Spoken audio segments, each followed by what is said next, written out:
তো গাইস সবাই কেমন আছো? আশা করি সবাই ভালো আছো। আর আজকে আমি যাচ্ছি জাগুলপাড়ার পাশে রেনিকোটে ঘুরতে। তাই আমার কেটিএমটা বার করে বেরিয়ে পড়লাম। আর এই যে আমার পাশে আমার বন্ধু। আর রাস্তাটা মানে খুবই খারাপ, দেখতেই পাচ্ছ। এখন রাস্তায় কাজ হচ্ছে। আর রাস্তার দু সাইডে দেখতেই পাচ্ছ সবুজ সবুজ ধান, আমাদের প্রাণ। তারপরে এই যে দেখতে পাচ্ছ যে আমরা মানে মিলটার কাছাকাছি চলে এলাম। আর মিলটার কাছাকাছি আসার পর অনেকটাই মানে জাগুলপাড়ার কাছে চলে এলাম। আর তোমাদেরকে ভিডিওটা দেখাচ্ছি একটাই কারণ, যে জাগুলপাড়ার রেনিকোট কে কে গিয়েছো অবশ্যই কমেন্ট করে জানাবেন। আর এটা হচ্ছে জাগুলপাড়ার পাশে একটা মিল। তবে হ্যাঁ, মিলটা এখন বন্ধ আছে। তারপর আবার গাড়ির একটা কিছু ইঞ্জিনের একটা প্রবলেম হয়েছিল, ওটা ছাড়িয়ে নিলেও নিজেই।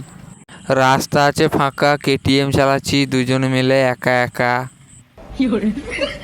তারপরে ফাইনালি আমরা জাগুলপাড়া মোড়ে পৌঁছে গেলাম। আর পৌঁছে যাওয়ার পর মানে একটু হালকা ব্যাকে যেতে হবে। ব্যাকে যাওয়ার পর সোজা রাস্তাটা ধরতে হবে। আর সোজা রাস্তা যাওয়ার পর মানে এখন 1 কিলোমিটার সোজায় যেতে হবে। সোজায় যাওয়ার পর মানে একটা এটিএম আছে, এটিএমটাকে পেরোবো। এই যে এটিএমের কাছে চলে এলাম। এখানে মানে টাকা ফাঁকা তোলা হয়।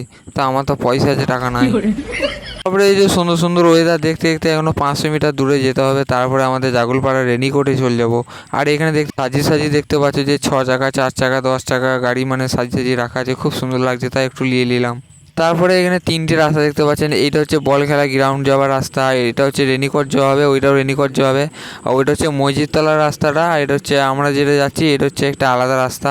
তো এই রাস্তাটাতেই যাওয়া হবে, ওই রাস্তাটাতেই যাওয়া হবে, যেটা মন সেটাতেই যেতে পারবে, সেটা কোনো অসুবিধা নাই। তবে আমরা যে রাস্তাটা আছি এই রাস্তাটা তোমাদের সোজা হবে। এই যে টাওয়ারটা দেখতে পাচ্ছ, টাওয়ারটা দেখে দেখে চলে যাবে। এই টাওয়ারটা সোজা রাস্তাটা যেতে থাকবে। এরকম করতে করতে আর 200 কিলোমিটার দূরে চলে এসেছি আমরা, মানে 200 মিটার পরে এবারে রেনিকোট চলে এসেছি। তারপরে এখানে একটা মেলা হচ্ছিলো, মেলাটা মানে ভিডিও ক্যামেরাতে নিয়ে নিলাম। তারপরে আস্তে আস্তে অনেকটাই চলে এলাম রেনিকোটের কাছাকাছি। তারপরে দেখতে পাচ্ছেন একদম রেনিকোটের রাস্তায় চলে এসেছি। আর মাত্র তো ওই সাইডে দেখতে পাচ্ছেন যে জঙ্গলের মতন, মানে ওই জায়গাটা মানে খুব সুন্দর রিলস করা হবে। তোমরা যদি রিলস ভিডিও বানাতে চাও তো ওই সাইডে যেতে পারো। তা আমি তো ওরকম রিলস ফিলস বানাবো না, ওই জন্য গেলাম না, তোমাদেরকে দেখিয়ে দিলাম ভিডিওটা করে। তারপরে মানে আমি ওই পারে গেলাম আর এই পারে ক্যামেরাটা করতে বললাম। আর তারপরে দেখতেই পাচ্ছ যে আমি একটু মানে পানিলে খেলা করছিলাম। আর পানিলে খেলা করতে কেন না ভালো লাগে, ছোট ছেলেরা পানিলে খেলা করছে, তা আমি কেন খেলা করবো না? হ্যাঁ, তবে ভিডিওটা করার একটাই উদ্দেশ্য, মানে আমি খ্যাপার মন আলাচালা করছিল, তাই একটু খ্যাপাগিরি করছি। তবে হ্যাঁ, আটপাড়া জাগুলপাড়ার পাশে রেনিকোটে কে কে গিয়েছো অবশ্যই কমেন্ট করে জানাবেন।